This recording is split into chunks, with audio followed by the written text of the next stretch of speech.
CST, une édition inédite des Energy Music Awards qui devrait être proposée cette année. Pour la première fois depuis sa création en 2000, la cérémonie ne se déroulera pas en direct selon nos confrères du Parisien.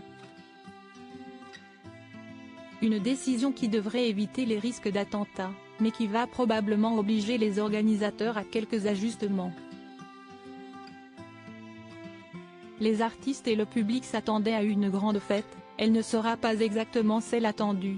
Prévue pour le 10 novembre prochain, la cérémonie des Energy Music Awards devrait, selon les informations de nos confrères du Parisien, être enregistrée dans l'après-midi et diffusée le soir même dans les conditions du direct. Une grande première depuis sa création en 2000, mais dont les téléspectateurs ne devraient même pas se rendre compte. Toute l'émission sera enregistrée dans les conditions du direct et le tapis rouge, si symbolique sur la croisette, avait déjà été annulé.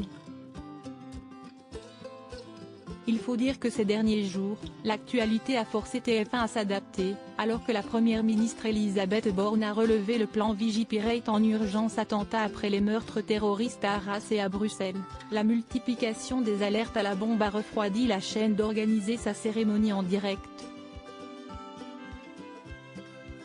Le renforcement du plan Vigipirate, les alertes à la bombe à répétition au château de Versailles et l'annulation des MTV Europe Music Awards, prévus ce week-end à Villepinte, Seine-Saint-Denis, nous imposent de renforcer la sécurité, a notamment reconnu un proche du dossier.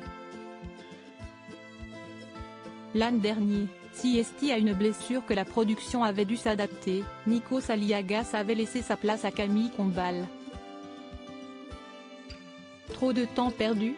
Alors pour eux, pas question de recevoir des artistes prestigieux au Midem, en plein cœur de Cannes, sans un minimum de précaution et d'organisation. Une alerte à la bombe, même fausse, forcerait les organisateurs à faire sortir en urgence tout le public, à faire intervenir une équipe de déminage, puis à faire revenir le public avant de reprendre le direct. Après plusieurs dizaines de minutes perdues. Heureusement, le reste ne devrait pas changer. Toujours présenté par Nikos Aliagas, la cérémonie recevra des invités prestigieux dont Big Flo et Oli Uvita, qui tenteront de décrocher une nouvelle statuette. En revanche, cela pourrait poser la question pour la Star Academy et Miss France, les deux autres grands rendez-vous de TF1 pour ces prochaines semaines. Est-il prudent de les organiser en direct? Pour le moment, la question est toujours dans les tuyaux, mais la chaîne pourrait bien prendre la même décision pour le premier prime du télécrochet qui fait son grand retour le 4 novembre, malgré les votes du public, difficile à organiser lors d'une émission enregistrée.